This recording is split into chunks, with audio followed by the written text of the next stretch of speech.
Good morning, Hayom Yom, Chof Vuv Sivan.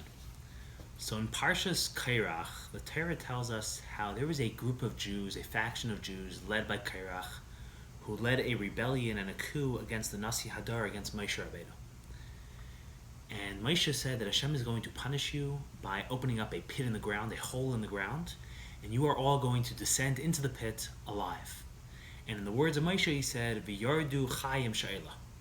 You're going to descend into the pit while you're alive, which is a bit of a weird wording, which is a bit of a weird concept. And the Rebbe says there are two meanings to be gleaned from these words, one very positive, one very negative. Two ways you could interpret these words, what it's really saying, the timeless message. And the negative meaning is that there is a curse of descending into the pit alive, which means sometimes a person is able to be in a spiritual pit, a person is able to be at an all-time low. It could be a terrible person, a disgusting person at an all-time low, and they think, though, they are alive.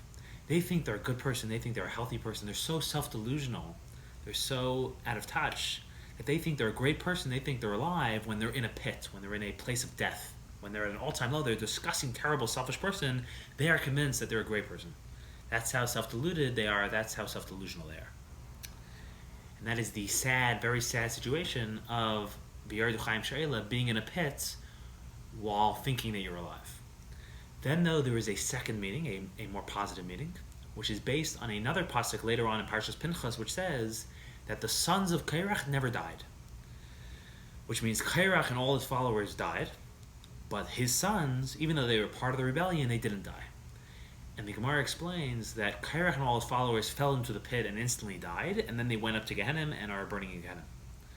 But his sons, they fell into the pit, they were punished, but they didn't die. Instead, Gehenna was brought to them. Hashem brought Gehenna into this world for Korach's sons, and they're being punished in Gehenna, but they haven't died. And because they haven't died, they're able to do tshuva, and they are doing tshuva for their terrible sin. Because once a person dies, their freedom of choice is stripped away from them, and they can't do tshuva anymore. But before you die, you can do tshuva, and since they never died, they have the opportunity to do tshuva. And the Gemara even shares a crazy story with Rabbah Bar Bar Chanah, who came across the spots where it all went down, where it happened.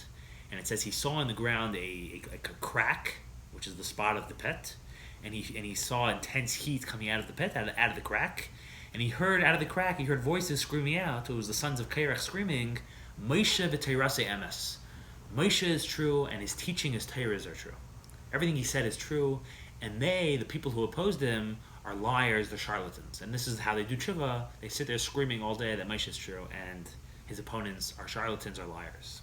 But basically what the idea is, the positive idea here, is that even if a person descends into a pit, even if a person reaches an all-time spiritual low and does the worst things imaginable, Hashem keeps you alive, and Hashem always gives you the opportunity to do tshuva, to come back, to find yourself again, and to do tshuva. So God bless you, and have a wonderful, wonderful day.